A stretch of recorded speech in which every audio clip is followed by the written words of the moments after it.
Hey everyone, welcome back to Raksha unplugged. कैसे हैं आप लोग? तो आज के इस वाले पॉडकास्ट में डिस्कस करने वाली हूँ वो जो केस ससुर जी ने किया है फ्लैपी मैडम के ऊपर, उसके बारे में, क्योंकि इससे रिलेटेड पड़ोसी भाई का एक वीडियो आ चुका है। तो जैसा कि मैंने कहा था कि मैं वो जो वीर जी का केस डिस्कस होने लगेगा कि डंडा पड़ा था, गोली पड़ी थी, ये हुआ था, वो हुआ था, मैं उसमें बिल्कुल भी नहीं जाऊंगी, बिल्कुल भी मैं उससे रिलेटेड वीडियो नहीं बनाऊंगी, क्योंकि वो मुझे शोभा ही नहीं दे रहा है उस पर बनाना। कोई बंदा जो जा चुका है, बार बार उसको ये घसीट लाती हैं, ये खुद उसका मुद्दा बनाती हैं और फिर लोगों से भी बनवाती हैं, और बहुत गंदी स्तर में वो चला जाता है, जो मतलब मुझे ही अजीब लगता है कि कोई बंदा जो है ही नहीं इस दुनिया में, उसको बार बार आप कुरेते जाओ। और अभी इस केस में भी उसका जिक्र है, इसलिए मैं इन सब चीज़ों से खुद को बैकआउट करना चाहती हूँ। लेकिन मेरी ऑडियंस चाहती है कि मैं इस पर वीडियो बनाऊँ, तो ज़रूर मैं बनाऊंगी, लेकिन मतलब कुछ होगा जब, जैसे कि अंकल के साइड से वीडियो कोई आ जाए, या पड़ोसी भैया, या फ्लैपी मैडम, तभी मैं बनाऊंगी। ज़बरन मुझे इन टॉपिक्स पर ज़्यादा डिस्कशन नहीं करना रहता है।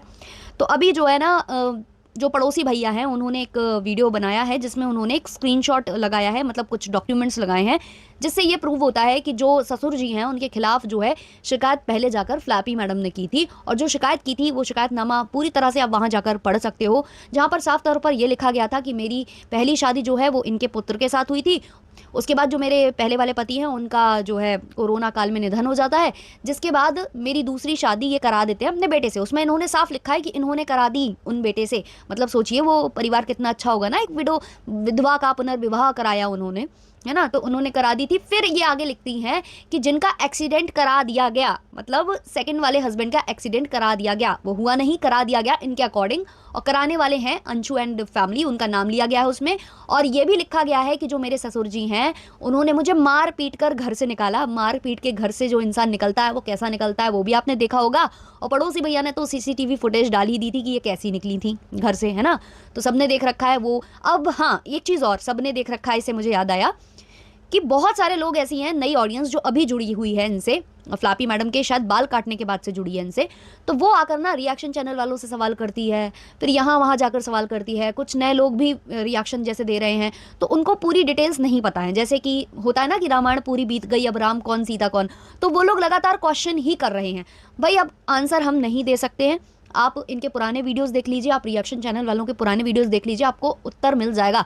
जैसे कि कल मैंने निक्की वाला केस डिस्कस किया, तो उसमें किसी मोहतरमा ने कमेंट किया था कि आप फिर फ्लैपी को क्यों नहीं सपोर्ट करते हो। तो भाई जो वाकई में जो परेशान होता है ना, जिसके साथ वाकई में जुल्म हुआ होता है ना, वो कैसा होता है वो सब जानते हैं। अब जैसे कि ये कह रही है मार पीट कर निकाल दिया, तो मार पीट कर आपको ऐसा निकाला कि आप सारा सामान लेकर निकली, सारा ट्रक भर के निकली, और बकायदे आपका पूरा फैमिली वहां पर अवेलेबल था, पूरी फैमिली के सामने आपको कैसे पीट दिया गया, है ना। और कोई निशान नहीं, कोई कुछ नहीं, नॉर्मल सीसीटीवी फुटेज में आप आराम से निकल रही हो। तो ऐसे छोटे छोटे ना जाने कितने झूठ जो है फ्लैपी मैडम ने बोले हुए हैं। तो इसीलिए हम लोग उनका सपोर्ट नहीं करते हैं, क्योंकि शुरू से इन्होंने पहले बोला कि मैं ससुर जी का मुंह देखकर रुक जाती थी, दोबारा ये बोलती हैं कि ससुर जी की ही गंदी नजर थी, उन्हें शराब पीकर होश नहीं रहता। तो भाई जिस बंदे को शराब पीकर होश नहीं रहता, उसके ले जाने से आप बार बार चली क्यों जाती थी, है ना। तो इन्होंने बतेरे झूठ बोले हैं, जैसे कि मुझे मार दिया, निशान दिखा रही हूँ, पता चल रहा है कि वही इनके व्लॉग से ही एक्सपोज हो गया कि वहां पर इनको लगे थे इंजेक्शन, उसके निशान है। तो ऐसे बहुत सारे झूठ इनके पकड़े जा चुके हैं, और जो झूठा होता है ना, वो चाहे कितना भी मतलब अपने आप को बचाने की कोशिश करे, वो फंस जाता है।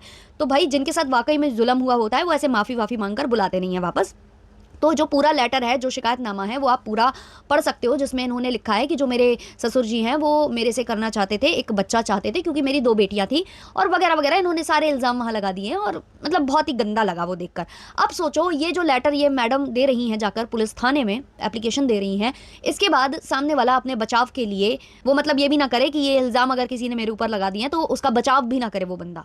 मतलब ये चाहती हैं फ्लैपी मैडम। और फ्लैपी मैडम ने ये सब करने के बाद, ये शिकायतें डालने के बाद, इनसे माफ़ी मांगकर इनको बुलाया, और इन्होंने अभी क्लियर भी किया अपने वीडियो में कि वो सब सच था जो मैंने इन पर इल्ज़ाम लगाए थे। तो अगर सब सच था मैडम, तो क्यों माफ़ी मांगकर आप उनको वापस बुला रहे थे? आप खुद अपने बातों में, अपने झूठ में हमेशा फंसे हो, हमेशा फंसे हो, और उसके बावजूद आप वही काम करते जा रहे हो, झूठ पर झूठ, झूठ पर झूठ, और झूठ पर झूठ। काफ़ी लोगों का ऐसा मानना है कि जो इन लॉज हैं उन्होंने अपने बेटे के लिए नहीं करवाया कंप्लेन, अपने बेटे के लिए केस नहीं किया कि बेटे की कैसे हुई क्या नहीं हुई, है ना। और यहाँ से जो मैडम जी हैं वो भी बोलती हैं कि अरे आपको तो शिकायत करनी आती है, आपको तो एफआईआर करनी आती है, जबकि एफआईआर नहीं हुई है। नॉर्मल जो है उन्होंने अपने बचाव में केस किया है, अपने बचाव में, किसी के ऊपर नहीं, अपने बचाव में। तो वो किया है। लेकिन जो मैडम कह रही थी ना कि अरे आपको एफआईआर करनी आती है, अरे आपको कंप्लेंट करनी आती है, तो मैडम हाँ सीख रहे हैं, आप सही सीख रहे हैं। एक बार आपके लिए भी की थी, आपके लिए पड़ोसी भैया और अंकल जी गए थे साथ में, उन्हीं अलका जी के ऊपर आपने कंप्लेन कराई गई थी, जिनको आज आप जो है नाम ले लेकर बुला रही हो कि आओ मेरे ससुर को टॉर्चर करो, आओ मेरे ससुर को टॉर्चर करो, है ना। उनके खिलाफ गई थी आप कंप्लेंट करने, और एक आपके ही रिश्तेदार थे उनके खिलाफ आपने कंप्लेंट लिखवाई थी, और आप दोनों गए थे, आपके ससुर जी आपकी हेल्प करते हुए और पड़ोसी जी की मदद लेकर आपको पुलिस थाने, पुलिस चौकी ले गए थे शिकायत करवाने। आपने पूरा व्लॉग बनाकर डाला था। तो आता है, उनको आता है, आपका बचाव करना उनको आता है। और रही बात कि बेटे के लिए नहीं किया, बेटे के लिए नहीं किया, तो चलो वो तो गंदे थे, आप कर लेती हैं अपने पति के लिए, आपको तो पूरा फैमिली सपोर्ट है, आपका पूरा मायका आपके साथ खड़ा है।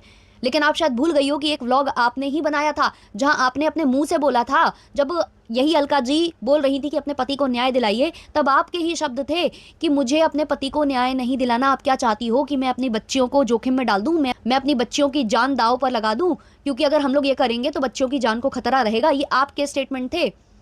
अब आप बोल दोगे कि वो मैंने ससुर जी के दबाव में दिया था, तो भाई इसका तो फिर कोई प्रूव ही नहीं आ पाएगा कभी, क्योंकि ससुर जी बोलते हैं कि आपकी फैमिली ने मना किया था कि छोटी बच्चियां हैं नहीं करना है, और आप बोलती हो कि ससुर जी ने किया। लेकिन अगर दोनों में से किसी ने भी किया तो ऑब्वियसली इस तरीके के केसेस कैसे होते हैं सबको पता है, न्याय मिलता है नहीं मिलता है, ऊपर से बच्चों को जान का खतरा हो सकता था, ये सब जानते हैं।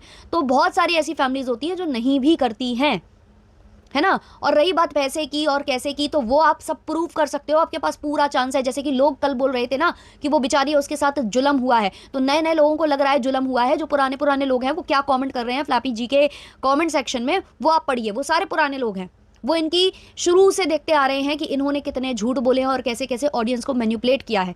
ये केवल शायद नई ऑडियंस है जो अभी इनका साथ दे रही है ये बाल काटने वाले ब्लॉग के बाद से। भाई जो लोग भी कमेंट कर रहे हैं ना कि उसके साथ जुल्म हुआ, तो उसके पास ये गोल्डन चांस है, वो अब जा सकती है अपने जो भी इनके जो भी आपको लगता है कि केस इनके खिलाफ हुआ है, हालांकि सामने प्रूव्स हैं कि इनके खिलाफ नहीं हुआ है, उन्होंने अपनी प्रोटेक्शन में ये केस किया है कि भाई अगर मेरे ऊपर ये इल्ज़ाम लग रहे हैं, ये गंदे घिनौने इल्ज़ाम लग रहे हैं, तो कल को पुलिस पकड़ने से पहले सारी चीज़ों के सारी साक्ष्यों का जांच करे। और मैडम के पास पूरा गोल्डन पीरियड है, मैडम चाहती हैं तो अभी अपने पति वाला भी उठा सकती हैं, यहाँ पर उनको भी न्याय दिला सकती हैं, जो ये बार बार बोल रही हैं कि न्याय मिलना चाहिए था, न्याय नहीं दिलाया मेरे जो ससुराल वाले हैं उन्होंने। और आपको लगता है कि यहाँ पर जो है अंशु एंड फैमिली का हाथ है, तो आप उनको भी मतलब बिल्कुल जेल के पीछे पहुंचाओ। मैं तो कहती हूँ आपको पूरा मतलब बिल्कुल चांस मिल गया है।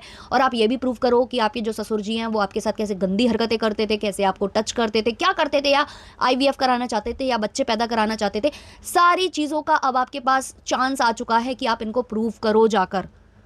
बहुत ही अच्छा बात है कि जो आपके साथ जुल्म हुआ है आप उसका जो है वहां जाकर अपना जो भी अधिकार है वो आप ले सकती हैं। आपको जो प्रॉपर्टीज़ नहीं मिली हैं आप वो ले सकती हैं। हालांकि प्रॉपर्टी जैसा कि समझ में आ रहा है सारी मिल चुकी है इनको, इनकी अब नज़र उस प्रॉपर्टी पर है जो अंकल की खुद की है, जो मतलब इनके हस्बैंड्स वगैरह की थी वो तो इनको मिल चुकी है। अब इनकी नज़र ये है कि जो अंकल जी हैं, जो इनके ससुर जी हैं, वो किसी और को ना दे दें। ये जो उनके नाम जो चीज़ें हैं जो उन्होंने अपने पैसों से बनाई हैं उनमें इनको ये है कि वो ना किसी और को दे दे, उसमें इनकी नज़र है।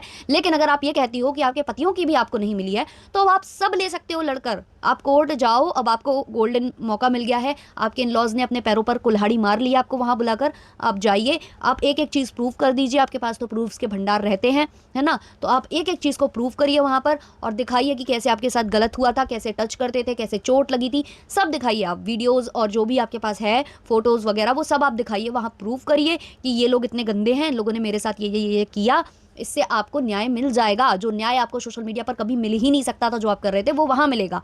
और इसी बीच आप चाहो तो वो जो 3 मिलियन वाला चैनल डिलीट हो गया उसके खिलाफ भी आप कुछ कर सकते हो, सब कर सकते हो, गोल्डन मौका।